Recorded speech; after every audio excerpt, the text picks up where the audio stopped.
Hey everybody, it's raining out today, but I'm out on my deck, back outside. They're cutting some trees down the street, so you may hear some noise. But today I was going to talk to you real quick about fiduciary, what a fiduciary is, and some of the fiduciary responsibilities that we as realtors owe our clients. One thing I want to say is, a fiduciary is, it's being a fiduciary is really important. For example, a financial advisor or financial planner. If you go to a financial advisor or a financial planner, the first thing you should ask them is, are you a fiduciary? Because if they're not, you need to leave their office and go find one who is.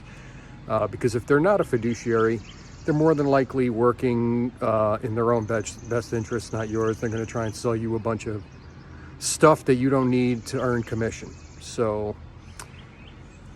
when one says someone is a fiduciary, what exactly do they mean? Well, they mean that that person is legally obligated, okay, to represent their client's best interest above their own. So if there's a situation that pops up where, the client could benefit, but you actually could be hurt. Like, for example, my job is to get you the best price I can on a house, okay, if you're trying to buy a house. That means trying to get a lower price. Well, guess what happens when I get you a lower price? My commission is a percentage of the sales price. So as the price goes down, my commission goes down. But I'm legally obligated to try to do the best I can to get you the lowest price possible. That's an example of what a fiduciary is and a fiduciary does. Okay, so to use the financial planner example again, that person is going to put you in products that may not get them the biggest commission, but may get you the highest return. Okay, with the lowest amount of risk, etc., and everything for whatever your profile is financially. Okay, so what are some of the fiduciary responsibilities that real estate agents, sorry, I can't talk today, owe their clients? Well, when I was taking my training, there was an acronym that was thrown around, and I thought it was pretty good. It was called OLD CAR. So those duties are obedience, loyalty, disclosure, confidentiality, accountability, and reasonable care. So obedience means that we have to do what you tell us to do as long as it's legal. So I can tell you, hey, Rob, your house is worth $350,000. I think we should put it on the market for $350,000. You could say, you know what, I want $400,000, and you're going to put it on the market for $400,000. I have two options. I either do it because you asked me to, or I say, you know what, this relationship's not going to work out. I think we should part ways because I don't feel that I'm going to be able to do you a service by trying to sell your house when it's overpriced by that much money. Okay. Loyalty. So that means my loyalty, I think, which is pretty self-explanatory, is with you, not with the other side. So I have to do things that are going to continue to benefit you, not other people. Disclosure.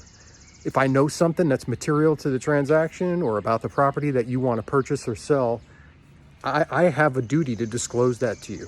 Okay. So if I find out information around the customer, the other side of the transaction, their financial ability to execute the transaction, I need to disclose that to you.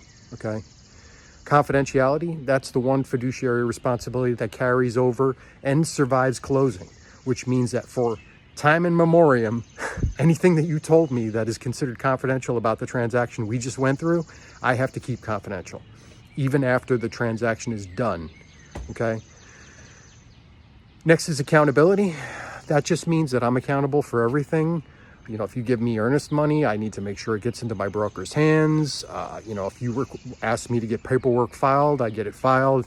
It just means I'm accountable to you for all parts of the transaction. And then lastly is reasonable care.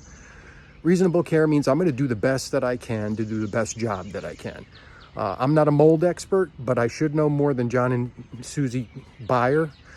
So I need to look around and make sure I don't see anything that sets off alarm bells. My duty to you with regard to that is to make sure that if I see something that could potentially be a problem, I direct you to get the appropriate expert involved in the transaction. So if I see something that could say, oops, mold, then we're going to get a mold expert in here to make sure that you're not buying a house that's riddled with black mold. Okay?